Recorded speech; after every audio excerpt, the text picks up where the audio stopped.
الله الصلاة والسلام على المرسلين المصطفى المبعوث. محترم مہمان کرام، طلباء کرام،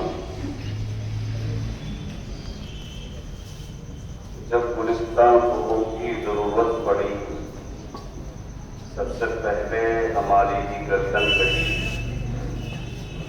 پھر بھی کہتے ہیں ہم سے یہ اہل چمن، یہ چمن ہے ہمارا تمہارا نہیں.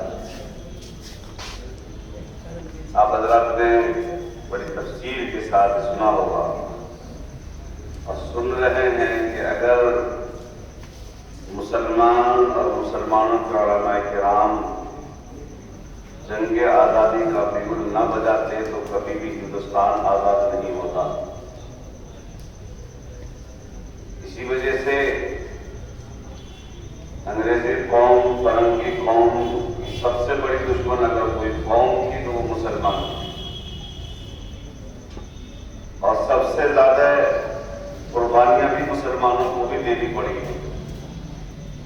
ایک انگریزی مورخ لکھتا ہے، دہلی کی چاندنی چوک سے لاہور کی جامع مسجد تک، لاہور پاکستان میں، دہلی کی چاندنی چوک سے لاہور کی جامع مسجد تک کوئی درخت ایسا نہیں تھا جس پر علماء کرام کی لاشیں نہ ٹنگی ہوئی. کتنی بڑی قربانیاں علماء کرام کو دینی پڑی. عزیز طلباء کرام،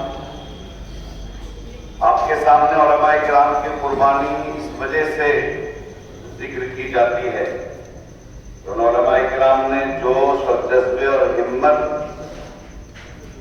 کا مظاہرہ کیا، اور جوش اور جذبے اور ہمت کے ساتھ وہ رہے.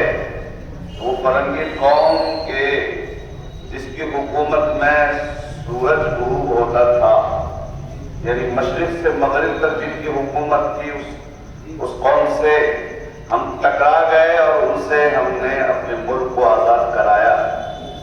آج بھی اگر ہم بزدلی چھوڑ دیں، ہمت اور حوصلے سے کام لیں اور عزم مصمم کریں کہ ہندوستان پر پھر اگر کوئی آفت آئے، ہمارا یہ ملک اگر تعصب اور تنگ نظری کا شکار ہو جائے، ہمارے ملک میں ظلم اور جبر کی حکومت قائم ہو جائے، تو ہم پھر یہ حوصلہ رکھتے ہیں کہ ایک بار پھر ہم اپنے اس ملک کو آزاد کرا سکتے ہیں.